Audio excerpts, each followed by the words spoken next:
ಓಂ ಗಣೇಶಾಯ ನಮಃ. ಈ ವಿಡಿಯೋವನ್ನು ವೀಕ್ಷಿಸುತ್ತಿರುವ ಪ್ರತಿಯೊಬ್ಬರಿಗೂ ಆ ನಮ್ಮ ಶ್ರೀ ಮಹಾಗಣಪತಿಯ ಆಶೀರ್ವಾದವಿರಲಿ. ಸ್ನೇಹಿತರೆ, ಸ್ವಲ್ಪ ಯೋಚಿಸಿ ನೋಡಿ. ನಿಮ್ಗೆ ಎಂದಾದರೂ ಈ ರೀತಿಯ ವಿಚಿತ್ರ ಅನುಭವ ಆಗಿದೆಯಾ? ನೀವು ಮನೆಯಲ್ಲಿ ಒಬ್ಬರೇ ಸೋಫಾ ಮೇಲೆ ಕುಳಿತಿದ್ದೀರಿ, ಅಥವಾ ರಾತ್ರಿ ನಿಮ್ಮ ಕೋಣೆಯಲ್ಲಿ ದೀಪ ಆರಿಸಿ ಮಲಗಿದ್ದೀರಿ. ಆಗ ಇದ್ದಕ್ಕಿದ್ದಂತೆ ನಿಮ್ಮ ಪಕ್ಕದಲ್ಲಿ ಯಾರೋ ಬಂದು ನಿಂತ ಹಾಗೆ, ಅಥವಾ ಕತ್ತಲೆಯಲ್ಲಿ ನಿಮ್ಮನ್ನು ಯಾರೋ ಸೂಕ್ಷ್ಮವಾಗಿ ಗಮನಿಸುತ್ತಿದ್ದಾರೆ ಎಂಬ ಬಲವಾದ ಭಾವನೆ ಮೂಡುತ್ತಾ? ನಿಮ್ಮ ಮೈ ಮೇಲೆ ಒಂದು ಕ್ಷಣ ರೋಮಾಂಚನವಾದ ಹಾಗೆ, ಅಂದರೆ ಮೈ ಜುಮ್ ಎಂದ ಹಾಗೆ ಅನಿಸುತ್ತಾ?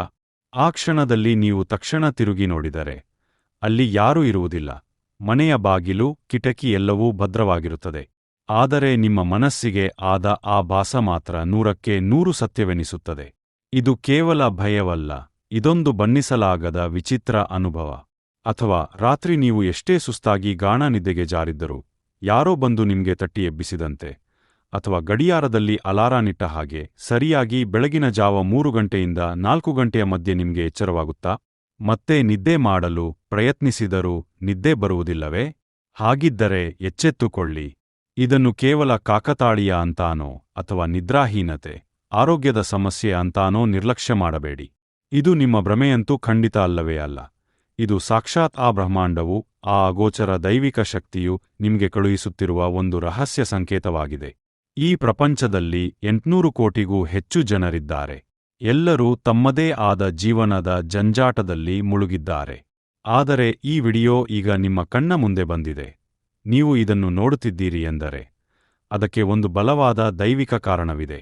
ನಿಮ್ಮ ಕಷ್ಟದ ದಿನಗಳು ಕೊನೆಯಾಗಿ ನಿಮ್ಮ ಹಣೆಬರಹ ಬದಲಾಗುವ ಸಮಯ ಬಂದಿದೆ ಎನ್ನುವುದನ್ನು ತಿಳಿಸಲು ವಿಧಿಯು ಈ ವಿಡಿಯೋ ಮೂಲಕ ಈ ಸಂದೇಶವನ್ನು ನಿಮಗೆ ತಲುಪಿಸುತ್ತಿದೆ. ಸ್ನೇಹಿತರೆ, ದೇವರು ಎಂದು ಕೂಡ ನೇರವಾಗಿ ಮನುಷ್ಯನ ಮುಂದೆ ಪ್ರತ್ಯಕ್ಷವಾಗಿ ಬಂದು ಭಕ್ತನೇ ನಾನು ಬಂದಿದ್ದೇನೆ ಎಂದು ಹೇಳುವುದಿಲ್ಲ. ಅವನು ಮಾತನಾಡುವುದು ಇಂತಹ ನಿಗುವ ಸಂಕೇತಗಳ ಮೂಲಕ, ಅವನು ದಾರಿ ತೋರಿಸುವುದು ಇಂತಹ ಸಣ್ಣ ಸಣ್ಣ ಪವಾಡಗಳ ಮೂಲಕ. ಇವತ್ತು ನಾನು ಹೇಳಲು ಹೊರಟಿರುವ ಈ 5 ನಿಗೂಢ ಸಂಕೇತಗಳಲ್ಲಿ ಒಂದೇ ಒಂದು ಸಂಕೇತ ನಿಮ್ಗೆ ಸಿಕ್ಕಿದ್ದರೂ ಅಭಿನಂದನೆಗಳು. ನೀವು ದೈವದ ಆಯ್ಕೆಯಾಗಿದ್ದೀರಿ. ಕೋಟಿಗೊಬ್ಬರಿಗೆ ಮಾತ್ರ ಸಿಗುವ ಭಾಗ್ಯ ನಿಮ್ಮದಾಗಿದೆ. ಬನ್ನಿ, ತಡಮಾಡದೆ ದೇವರು ನಿಮ್ಮೊಂದಿಗೆ ಮಾತನಾಡುತ್ತಿರುವ ಆ ಮೂಕಭಾಷೆಯನ್ನು, ಆ 5 ಸಂಕೇತಗಳನ್ನು ಆಳವಾಗಿ ಅರ್ಥಮಾಡಿಕೊಳ್ಳೋಣ. ಈ ಪರಮ ಸತ್ಯವನ್ನು ತಿಳಿಯುವ ಮೊದಲು ಆ ಜನಾತ್ಮಕ ಶಕ್ತಿಯನ್ನು ನಿಮ್ಮೊಳಗೆ ಆವಾಹಿಸಲು ಈ ವಿಡಿಯೋಗೆ ಈಗಲೇ ಒಂದು ಲೈಕ್ ಕೊಡಿ. ನಿಮ್ಮ ಒಂದೊಂದು ಲೈಕ್ ಕೂಡ ಬ್ರಹ್ಮಾಂಡಕ್ಕೆ ನೀವು ನೀಡುವ ಒಪ್ಪಿಗೆ ಪತ್ರವಾಗಿದೆ. ಹೌದು ದೇವರೇ, ನಾನು ನಿನ್ನ ಸಂದೇಶ ಸ್ವೀಕರಿಸಲು ಸಿದ್ಧನಿದ್ದೇನೆ ಎಂದು ನೀವು ಹೇಳುವ ರೀತಿ ಇದು. ಮೊದಲನೆಯ ಸಂಕೇತ, ಬ್ರಹ್ಮ ಮುಹೂರ್ತದ ನಿಗೂಢ ಕರೆ. ಮೊದಲನೆಯ ಮತ್ತು ಅತ್ಯಂತ ಮುಖ್ಯವಾದ ಸಂಕೇತವೆಂದರೆ ಬ್ರಹ್ಮ ಮುಹೂರ್ತದ ನಿಗೂಢ ಕರೆ. ಬಹಳಷ್ಟು ಜನ ಇದನ್ನು ತಪ್ಪಾಗಿ ಅರ್ಥಮಾಡಿಕೊಳ್ಳುತ್ತಾರೆ. ರಾತ್ರಿ ಪದೇ ಪದೇ ಎಚ್ಚರವಾದರೆ, ಅಯ್ಯೋ ನನಗೆ ನಿದ್ದೆ ಸರಿಯಾಗಿ ಬರುತ್ತಿಲ್ಲ, ನನಗೆ ಏನೋ ಆರೋಗ್ಯ ಸಮಸ್ಯೆ ಇರಬೇಕು, ನಾನು ವೈದ್ಯರನ್ನು ಕಾಣಬೇಕು ಎಂದು ಚಿಂತಿಸುತ್ತಾರೆ. ಆದರೆ ಸ್ನೇಹಿತರೆ, ಇಲ್ಲಿ ಒಂದು ಸೂಕ್ಷ್ಮ ವ್ಯತ್ಯಾಸವಿದೆ. ಅದನ್ನು ನೀವು ಗಮನವಿಟ್ಟು ಅರ್ಥಮಾಡಿಕೊಳ್ಳಬೇಕು. ಒಂದು ವೇಳೆ ನಿಮಗೆ ನಿದ್ರಾಹೀನತೆ ಅಥವಾ ಅನಾರೋಗ್ಯದ ಸಮಸ್ಯೆಯಿಂದ ಎಚ್ಚರವಾದರೆ, ಎದ್ದ ತಕ್ಷಣ ನಿಮಗೆ ವಿಪರೀತ ಸುಸ್ತು, ತಲೆನೋವು, ಕಣ್ಣು ಉರಿ ಅಥವಾ ಮಾನಸಿಕ ಕಿರಿಕಿರಿ ಅನಿಸುತ್ತದೆ. ಅಯ್ಯೋ ಮತ್ತೆ ಎಚ್ಚರವಾಯಿತಲ್ಲ, ಇನ್ನು ನಿದ್ದೆ ಸಾಲಾಗಿಲ್ಲವಲ್ಲ ಎಂದು ಬೇಸರವಾಗುತ್ತದೆ. ಮನಸ್ಸು ಕಸಿಬಿಸಿಯಾಗುತ್ತದೆ. ಆದರೆ ಇದು ದೈವಿಕ ಕರೆಯಾಗಿದ್ದರೆ, ಅಂದರೆ ದೇವರು ನಿಮ್ಮನ್ನು ವಿಶೇಷ ಕಾರಣಕ್ಕಾಗಿ ಎಬ್ಬಿಸುತ್ತಿದ್ದರೆ, ಆ ಅನುಭವವೇ ಬೇರೆ ಇರುತ್ತದೆ. ನೀವು ರಾತ್ರಿ ಎಷ್ಟೇ ತಡವಾಗಿ ಮಲಗಿರಲಿ, ಬೆಳಗಿನ ಜಾವ ಸರಿಯಾಗಿ 3 ಗಂಟೆಯಿಂದ 5 ಗಂಟೆಯ ಒಳಗೆ ಟಕ್ಕಂತ ಕಣ್ಣು ತೆರೆಯುತ್ತದೆ. ಎಚ್ಚರವಾದಾಗ ನಿಮ್ಮ ಮನಸ್ಸು ತಿಳಿಯಾಗಿರುತ್ತದೆ, ಶಾಂತವಾಗಿರುತ್ತದೆ. ಯಾವುದೇ ಸುಸ್ತು ಇರುವುದಿಲ್ಲ. ಬದಲಿಗೆ ಒಂದು ಹೊಸ ತಾಜಾತನ, ಒಂದು ಹೊಸ ಶಕ್ತಿ ನಿಮ್ಮಲ್ಲಿರುತ್ತದೆ. ನೀವು ತಕ್ಷಣ ಸಮಯ ನೋಡಿದರೆ ಅಲ್ಲಿ 3 ಗಂಟೆ 33 ನಿಮಿಷ, 4 ಗಂಟೆ 44 ನಿಮಿಷ ಅಥವಾ 3 ಗಂಟೆ 45 ನಿಮಿಷದಂತಹ ವಿಚಿತ್ರ ಸಮಯಗಳು ಕಾಣಿಸಬಹುದು. ಇದನ್ನು ಸಂಖ್ಯಾಶಾಸ್ತ್ರದಲ್ಲಿ ದೇವತೆಗಳ ಸಂಖ್ಯೆಗಳು ಎಂದು ಕರೆಯುತ್ತಾರೆ. ಇದು ಯಾಕೆ ಆಗುತ್ತದೆ ಗೊತ್ತಾ? ನಮ್ಮ ಹಿರಿಯರು, ಋಷಿಮುನಿಗಳು ಸುಮ್ಮನೆ ಹೇಳಿಲ್ಲ, ಬ್ರಹ್ಮ ಮುಹೂರ್ತದಲ್ಲಿ ಏಳಬೇಕು ಎಂದು. ಈ ಸಮಯದಲ್ಲಿ ಪ್ರಕೃತಿಯಲ್ಲಿ ಕಾಸ್ಮಿಕ್ ಎನರ್ಜಿ, ಅಂದರೆ ಬ್ರಹ್ಮಾಂಡದ ಅಪಾರವಾದ ಶಕ್ತಿ ಅತ್ಯಂತ ಹೆಚ್ಚಿರುತ್ತದೆ. ಇಡೀ ಪ್ರಪಂಚ ಮಲಗಿರುವಾಗ ಪ್ರಕೃತಿ ಮಾತ್ರ ಎಚ್ಚರವಾಗಿರುತ್ತದೆ. ನಿಮ್ಮ ಆತ್ಮವು ಆ ಶಕ್ತಿಯನ್ನು ಹೀರಿಕೊಳ್ಳಲು ಸಿದ್ಧವಾಗಿದೆ. ನಿಮ್ಮೊಳಗಿನ ಸುಪ್ತ ಚೈತನ್ಯ ಜಾಗೃತವಾಗುತ್ತಿದೆ ಎಂದು ದೇವರು ನಿಮ್ಗೆ ನೀಡುವ ಸೂಚನೆಯಿದು. ಈ ಸಮಯದಲ್ಲಿ ದೇವತೆಗಳು ಭೂಮಿಯ ಮೇಲೆ ಸಂಚರಿಸುತ್ತಾರೆ ಎನ್ನುವ ಬಲವಾದ ನಂಬಿಕೆಯಿದೆ. ಆ ಅಮೃತ ಗಳಿಗೆಯಲ್ಲಿ ನೀವು ಎಚ್ಚರವಾಗಿದ್ದೀರಿ ಎಂದರೆ ಆ ದೇವತೆಗಳ ದೃಷ್ಟಿ ನಿಮ್ಮ ಮೇಲೆ ಬಿದ್ದಿದೆ ಎಂದರ್ಥ. ಹಾಗಾದರೆ ಈ ರೀತಿ ಎಚ್ಚರವಾದಾಗ ನೀವು ಏನು ಮಾಡಬೇಕು? ಈ ಸೂಚನೆ ನಿಮ್ಗೆ ಸಿಗುತ್ತಿದ್ದರೆ ದಯವಿಟ್ಟು ಅದನ್ನು ನಿರ್ಲಕ್ಷ್ಯ ಮಾಡಿ ಮತ್ತೆ ಹೊದಿಕೆ ಹೊದ್ದು ಮಲಗಬೇಡಿ. ಇದು ದೇವರು ನಿಮ್ಗೆ ನೀಡುತ್ತಿರುವ ಸುವರ್ಣಾವಕಾಶ. ತಕ್ಷಣ ಎದ್ದು ಕುಳಿತುಕೊಳ್ಳಿ. ಕನಿಷ್ಠ 5ರಿಂದ 10 ನಿಮಿಷ ಕಣ್ಣು ಮುಚ್ಚಿ ಧ್ಯಾನ ಮಾಡಿ. ನಿಮ್ಮ ಇಷ್ಟ ದೇವರನ್ನು ನೆನೆಸಿ. ದೇವರೇ, ನೀನು ನನಗೆ ಏನು ಹೇಳಲು ಬಯಸುತ್ತಿದ್ದೀಯಾ? ನನಗೆ ದಾರಿ ತೋರಿಸು ಎಂದು ಮನಸ್ಸಿನಲ್ಲೇ ಕೇಳಿ. ಆ ಸಮಯದಲ್ಲಿ ಆ ಪ್ರಶಾಂತ ವಾತಾವರಣದಲ್ಲಿ ನಿಮ್ಮ ಮನಸ್ಸಿಗೆ ಹೊಳೆಯುವ ಉಪಾಯಗಳು ಸಾಮಾನ್ಯವಲ್ಲ, ಅವು ನಿಮ್ಮ ಬದುಕನ್ನೇ ಬದಲಾಯಿಸುವ ಶಕ್ತಿ ಹೊಂದಿರುತ್ತವೆ. ಆ ಸಮಯದಲ್ಲಿ ನೀವು ಏನೇ ಸಂಕಲ್ಪ ಮಾಡಿದರೂ ಅದು ನೇರವಾಗಿ ಬ್ರಹ್ಮಾಂಡಕ್ಕೆ ತಲುಪುತ್ತದೆ ಮತ್ತು ಬಹುಬೇಗ ಈಡೇರುತ್ತದೆ. ಆದ್ದರಿಂದ ನಾಳೆಯಿಂದ ನಿಮ್ಗೆ ಈ ರೀತಿ ಎಚ್ಚರವಾದರೆ ದೇವರಿಗೆ ಧನ್ಯವಾದ ಹೇಳಿ ಆ ಸಮಯವನ್ನು ಸದ್ಬಳಕೆ ಮಾಡಿಕೊಳ್ಳಿ. 2ನೆಯ ಸಂಕೇತ, ಮೂಕಜೀವಿಗಳ ಮೌನ ಸಂದೇಶ. 2ನೆಯ ಮತ್ತು ಅತ್ಯಂತ ಕುತೂಹಲಕಾರಿ ಸಂಕೇತವೆಂದರೆ ಮೂಕಜೀವಿಗಳ ಮೌನ ಸಂದೇಶ. ಸ್ನೇಹಿತರೆ, ಮನುಷ್ಯರಾದ ನಾವು ಎಷ್ಟೇ ಬುದ್ಧಿವಂತರಾಗಿದ್ದರೂ ಕೆಲವೊಮ್ಮೆ ಮೋಸ ಹೋಗುತ್ತೇವೆ.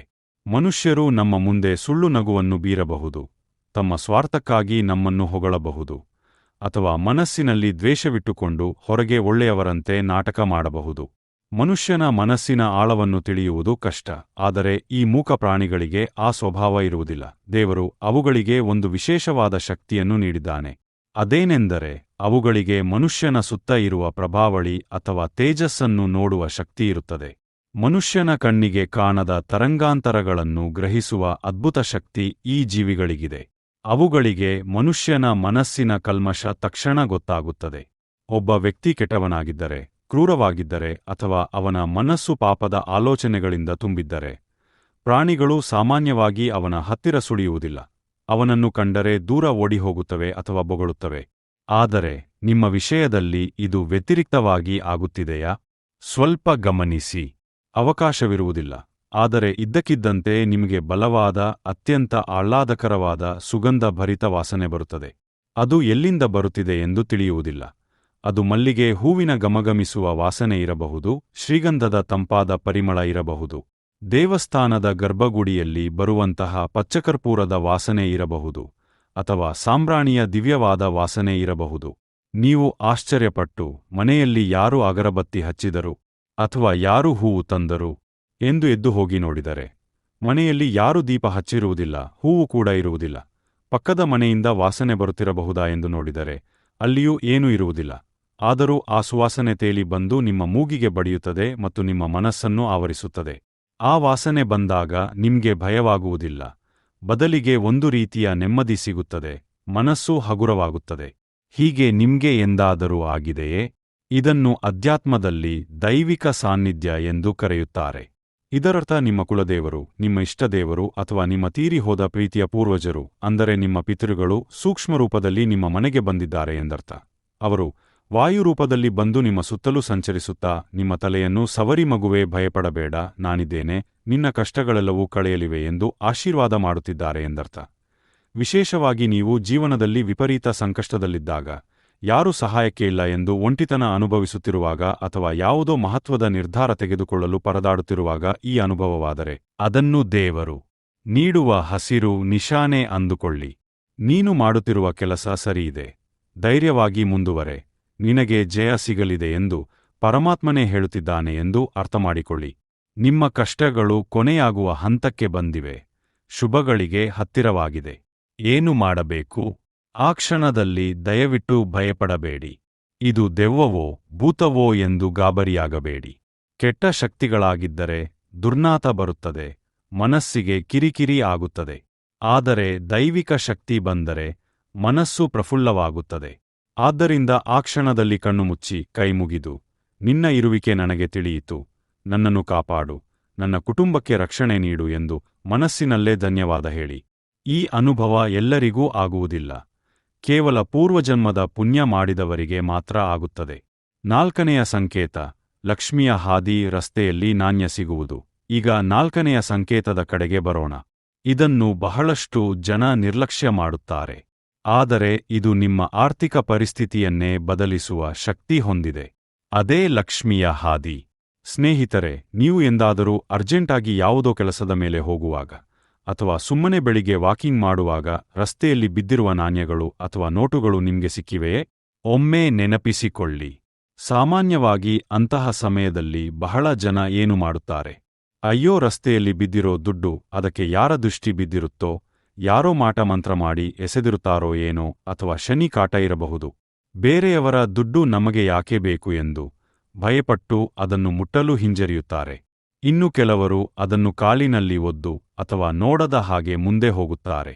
ಆದರೆ ಅಧ್ಯಾತ್ಮದ ಪ್ರಕಾರ ಮತ್ತು ನಮ್ಮ ಪ್ರಾಚೀನ ಶಕುನ ಶಾಸ್ತ್ರದ ಪ್ರಕಾರ ಇದು ತಪ್ಪು ಕಲ್ಪನೆ.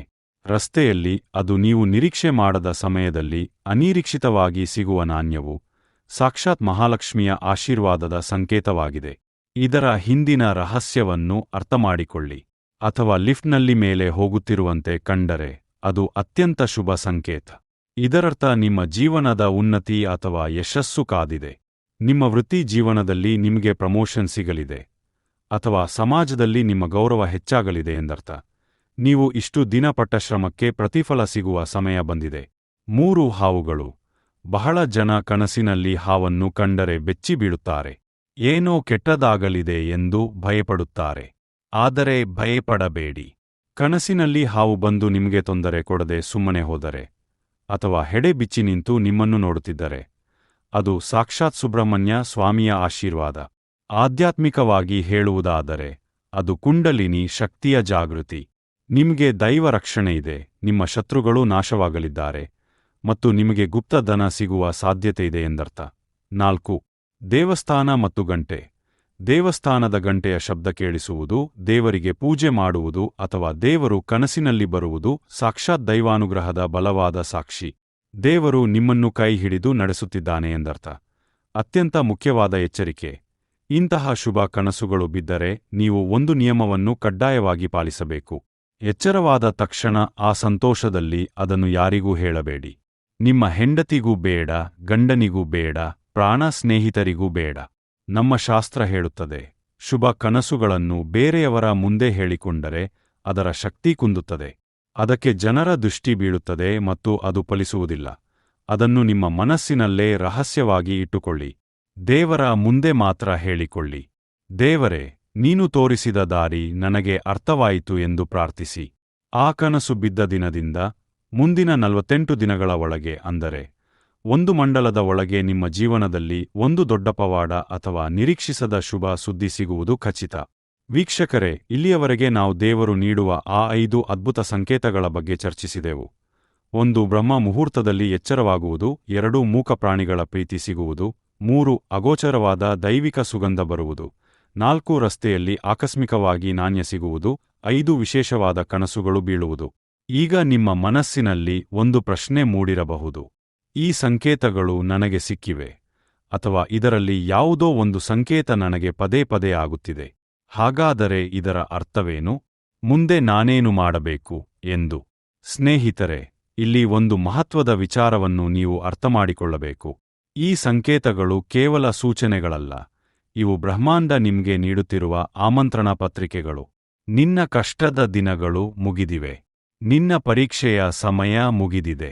ಇನ್ನು ನಿನಗೆ ಒಳ್ಳೆಯದನ್ನು ಮಾಡಲು ನಾನು ಸಿದ್ಧನಿದ್ದೇನೆ ಎಂದು ಆ ಭಗವಂತನೇ ನಿಮಗೆ ಹೇಳುತ್ತಿದ್ದಾನೆ. ಆದರೆ ಇಲ್ಲಿ ಒಂದು ದೊಡ್ಡ ರಹಸ್ಯವಿದೆ. ಅದೇನೆಂದರೆ ನಂಬಿಕೆ. ನಮ್ಮ ಹಿರಿಯರು ಒಂದು ಮಾತನ್ನು ಹೇಳುತ್ತಾರೆ: ನಂಬಿದರೆ ಕಲ್ಲು ಕೂಡ ದೇವರು, ನಂಬದಿದ್ದರೆ ದೇವರು ಕೂಡ ಕಲ್ಲೆ ಎಂದು. ಈ ಸಂಕೇತಗಳು ನಿಮ್ಗೆ ಸಿಕ್ಕಾಗ ನೀವು ಅದನ್ನು ಸಂಶಯದಿಂದ ನೋಡಿದರೆ, ಇದೆಲ್ಲ ಸುಳ್ಳು, ಇದೆಲ್ಲ ಕಾಕತಾಳೀಯ ಎಂದು ನಿರ್ಲಕ್ಷ್ಯ ಮಾಡಿದರೆ, ಆ ದೈವಿಕ ಶಕ್ತಿ ನಿಮ್ಮಿಂದ ದೂರ ಸರಿಯುತ್ತದೆ. ಬ್ರಹ್ಮಾಂಡಕ್ಕೆ ಅಹಂಕಾರ ಇಷ್ಟವಾಗುವುದಿಲ್ಲ, ಅದಕ್ಕೆ ಬೇಕಿರುವುದು ಶರಣಾಗತಿ. ಯಾವಾಗ ನೀವು ಈ ಸಂಕೇತಗಳನ್ನು ಗಮನಿಸಿ 2 ಕೈ ಮುಗಿದು, ದೇವರೇ, ನಿನ್ನ ಸಂದೇಶ ನನಗೆ ತಲುಪಿದೆ, ನಾನು ನಿನ್ನನ್ನು ನಂಬಿದ್ದೇನೆ ಎಂದು ಹೇಳುತ್ತೀರೋ, ಆ ಕ್ಷಣವೇ ನಿಮ್ಮ ಅದೃಷ್ಟದ ಬಾಗಿಲು ತೆರೆಯುತ್ತದೆ. ಇದನ್ನು ಆಕರ್ಷಣೆಯ ನಿಯಮ ಅಥವಾ ಲಾ ಆಫ್ ಅಟ್ರಾಕ್ಷನ್ ಎಂದು ಕರೆಯುತ್ತಾರೆ. ನೀವು ಏನನ್ನು ನಂಬುತ್ತೀರೋ ಅದನ್ನೇ ನೀವು ನಿಮ್ಮ ಜೀವನದಲ್ಲಿ ಪಡೆಯುತ್ತೀರಿ. ಇನ್ನೊಂದು ಮುಖ್ಯವಾದ ವಿಷಯ: ಒಂದು ವೇಳೆ ಈ ಮೇಲೆ ಹೇಳಿದ 5 ಸಂಕೇತಗಳಲ್ಲಿ ನಿಮಗೆ ಒಂದೇ ಒಂದು ಸಂಕೇತ ಸಿಗದೇ ಇದ್ದರೂ ಚಿಂತಿಸಬೇಡಿ. ಯಾಕೆಂದರೆ ಈಗ ನೀವು ಈ ವಿಡಿಯೋ ನೋಡುತ್ತಿದ್ದೀರಲ್ಲ, ಇದೇ ಆ 6ನೆಯ ಸಂಕೇತ. ಹೌದು, ನೀವು ಇದನ್ನು ನಂಬಲೇಬೇಕು. ಯೂಟ್ಯೂಬ್ನಲ್ಲಿ ಕೋಟ್ಯಾಂತರ ವಿಡಿಯೋಗಳಿವೆ. ಮನರಂಜನೆಯ ವಿಡಿಯೋಗಳಿವೆ, ಹಾಡುಗಳಿವೆ, ಸಿನಿಮಾಗಳಿವೆ. ಅದೆಲ್ಲವನ್ನು ಬಿಟ್ಟು ಈ ಕ್ಷಣದಲ್ಲಿ ನಿಮ್ಮ ಬೆರಳುಗಳು ಈ ವಿಡಿಯೋ ಮೇಲೆ ಕ್ಲಿಕ್ ಮಾಡಿವೆ. ನಿಮ್ಮ ಕಣ್ಣುಗಳು ಇದನ್ನು ನೋಡುತ್ತಿವೆ ಮತ್ತು ನಿಮ್ಮ ಕಿವಿಗಳು ಈ ಮಾತುಗಳನ್ನು ಕೇಳುತ್ತಿವೆ ಎಂದರೆ ಇದು ನಿಮ್ಮ ನಿರ್ಧಾರವಲ್ಲ, ಇದು ಮೇಲಿರುವವನ ನಿರ್ಧಾರ. ನಿಮ್ಮ ಜಾತಕದಲ್ಲಿ ಈಗ ಸಮಯ ಬದಲಾಗಿದೆ. ನಿಮ್ಮ ಗ್ರಹಗತಿಗಳು ನಿಮ್ಗೆ ಅನುಕೂಲಕರವಾಗಿವೆ ಎನ್ನುವುದಕ್ಕೆ ಇದಕ್ಕಿಂತ ದೊಡ್ಡ ಸಾಕ್ಷಿ ಬೇಕಿಲ್ಲ. ಒಳ್ಳೆಯದು ನಡೆಯುವ ಸಮಯ ಬಂದಾಗ ಮಾತ್ರ ಮನುಷ್ಯನಿಗೆ ಇಂತಹ ಆಧ್ಯಾತ್ಮಿಕ ವಿಷಯಗಳ ಕಡೆಗೆ ಆಸಕ್ತಿ ಬರುತ್ತದೆ. ಕೆಟ್ಟ ಸಮಯ ನಡೆಯುವಾಗ ಮನಸ್ಸು ಇತ್ತ ಕಡೆ ಬರುವುದೇ ಇಲ್ಲ. ಆದ್ದರಿಂದ ನೀವು ಈ ವಿಡಿಯೋ ನೋಡುತ್ತಿದ್ದೀರಿ ಎಂದರೆ ನೀವು ಈಗಾಗಲೇ ದೇವರ ಆಯ್ಕೆಯಾಗಿದ್ದೀರಿ. ನಿಮ್ಮ ಕಷ್ಟಗಳು ಕೊನೆಯಾಗುವ ಹಂತಕ್ಕೆ ಬಂದಿವೆ. ಆ ಧೈರ್ಯ, ಆ ಭರವಸೆ ನಿಮ್ಮಲ್ಲಿರಲಿ. ಇಂದಿನಿಂದಲೇ, ಈ ಕ್ಷಣದಿಂದಲೇ ನಿಮ್ಮ ಗೆಲುವು ಆರಂಭವಾಗಿದೆ ಎಂದು ಭಾವಿಸಿ. ಕೊನೆಯದಾಗಿ ನನ್ನದೊಂದು ಪುಟ್ಟ ಮನವಿ. ಸ್ನೇಹಿತರೆ, ದೇವರು ಎಲ್ಲರಿಗೂ ಎಲ್ಲವನ್ನೂ ನೇರವಾಗಿ ಕೊಡುವುದಿಲ್ಲ. ಕೆಲವೊಮ್ಮೆ ಅವನು ಬೇರೆಯವರ ರೂಪದಲ್ಲಿ ಬಂದು ಸಹಾಯ ಮಾಡುತ್ತಾನೆ. ಅದೇ ರೀತಿ ಈ ವಿಡಿಯೋದಲ್ಲಿರುವ ಮಾಹಿತಿಯು ನಿಮ್ಮ ಜೀವನದಲ್ಲಿ ಒಂದು ಸಣ್ಣ ಬದಲಾವಣೆಯನ್ನಾದರೂ ತರಬಹುದು ಎಂಬ ನಂಬಿಕೆ ನನಗಿದೆ. ಈ ಜ್ಞಾನ, ಈ ಮಾಹಿತಿ ಕೇವಲ ನಿಮ್ಗೆ ಸೀಮಿತವಾಗಬಾರದು. ನಮ್ಮ ಧರ್ಮದಲ್ಲಿ ಜ್ಞಾನದಾನಕ್ಕೆ ಅನ್ನದಾನಕ್ಕಿಂತ ಮಿಗಿಲಾದ ಸ್ಥಾನವಿದೆ. ಆದ್ದರಿಂದ ಈ ವಿಡಿಯೋವನ್ನು ನಿಮ್ಮ ಕುಟುಂಬದವರಿಗೆ, ನಿಮ್ಮ ಸ್ನೇಹಿತರಿಗೆ ಮತ್ತು ನಿಮ್ಗೆ ಬೇಕಾದವರಿಗೆ ವಾಟ್ಸಾಪ್ ಅಥವಾ ಫೇಸ್ಬುಕ್ ಮೂಲಕ ಶೇರ್ ಮಾಡಿ. ಯಾಕೆ ಗೊತ್ತಾ? ನಿಮ್ಮ ಒಂದು ಶೇರ್ನಿಂದ ಕಷ್ಟದಲ್ಲಿರುವ, ನೊಂದಿರುವ ಯಾವುದೋ ಒಂದು ಜೀವಕ್ಕೆ ದಾರಿ ಸಿಗಬಹುದು. ಅವರ ಕಣ್ಣೀರು ಒರೆಸುವ ಕೆಲಸವನ್ನು ನೀವು ಮಾಡಿದಂತಾಗುತ್ತದೆ. ಅವರು ಪಡುವ ನೆಮ್ಮದಿಯ ನಿಟ್ಟುಸಿರು ನಿಮ್ಗೆ ಪುಣ್ಯದ ರೂಪದಲ್ಲಿ ಬಂದು ಸೇರುತ್ತದೆ. ಒಳ್ಳೆಯದನ್ನು ಹಂಚಿದರೆ ಒಳ್ಳೆಯದೇ ಹಿಂತಿರುಗಿ ಬರುತ್ತದೆ. ಇದೇ ಪ್ರಕೃತಿಯ ನಿಯಮ. ಹಾಗೆಯೇ ಈ ವಿಡಿಯೋದಲ್ಲಿ ಹೇಳಿದ 5 ಸಂಕೇತಗಳಲ್ಲಿ ನಿಮ್ಗೆ ಯಾವ ಸಂಕೇತದ ಅನುಭವವಾಗಿದೆ? ನಿಮ್ಗೆ ಬ್ರಹ್ಮ ಮುಹೂರ್ತದಲ್ಲಿ ಎಚ್ಚರವಾಗಿದೆಯೇ? ಅಥವಾ ಪ್ರಾಣಿಗಳ ಪ್ರೀತಿ ಸಿಕ್ಕಿದೆಯೇ?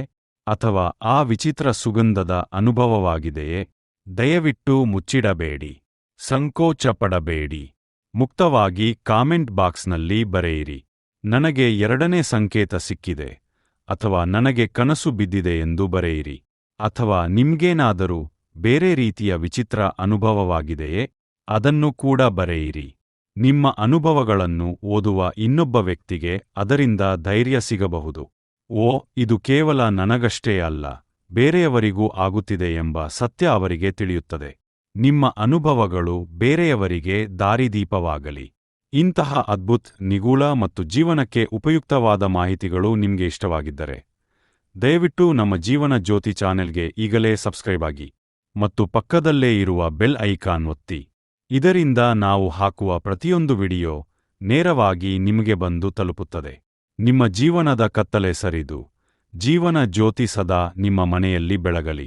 ನಿಮ್ಮ ಎಲ್ಲಾ ಕಷ್ಟಗಳು ಕರಗಲಿ, ಸಾಲದ ಬಾಧೆ ನೀಗಲಿ, ರೋಗ ರುಜಿನಗಳು ದೂರವಾಗಲಿ ಮತ್ತು ಆ ಭಗವಂತನು ನಿಮ್ಗೆ ಆಯಸ್ಸು, ಆರೋಗ್ಯ, ಐಶ್ವರ್ಯವನ್ನು ಕೊಟ್ಟು ಕಾಪಾಡಲಿ ಎಂದು ನಾನು ಮನಪೂರ್ವಕವಾಗಿ ಪ್ರಾರ್ಥಿಸುತ್ತೇನೆ. ಈ ವಿಡಿಯೋ ನೋಡಿದ್ದಕ್ಕಾಗಿ ಧನ್ಯವಾದಗಳು. ಮುಂದಿನ ವಿಡಿಯೋದಲ್ಲಿ ಮತ್ತೊಂದು ರೋಚಕ ಮತ್ತು ಅದ್ಭುತ ಮಾಹಿತಿಯೊಂದಿಗೆ ನಿಮ್ಮನ್ನು ಭೇಟಿಯಾಗುತ್ತೇನೆ. ಅಲ್ಲಿಯವರೆಗೂ ನಗುತ್ತಾ ಇರಿ, ನಗಿಸುತ್ತಾ ಇರಿ. ಯಾಕೆಂದರೆ ನಿಮ್ಮ ನಗುವು ದೇವರಿಗೆ ಇಷ್ಟವಾಗುವ ಅತ್ಯಂತ ಸುಂದರವಾದ ಪೂಜೆ. ಒಳ್ಳೆಯದು ಎಲ್ಲರಿಗೂ ತಲುಪಲಿ. ಎಲ್ಲರಿಗೂ ಶುಭವಾಗಲಿ. ಸರ್ವೇ ಜನ ಸುಖಿನೋ ಭವಂತು. ನಮಸ್ಕಾರ. ಓಂ ಗಣೇಶಾಯ ನಮಃ. ಎಲ್ಲರಿಗೂ ಒಳ್ಳೆಯದಾಗಲಿ.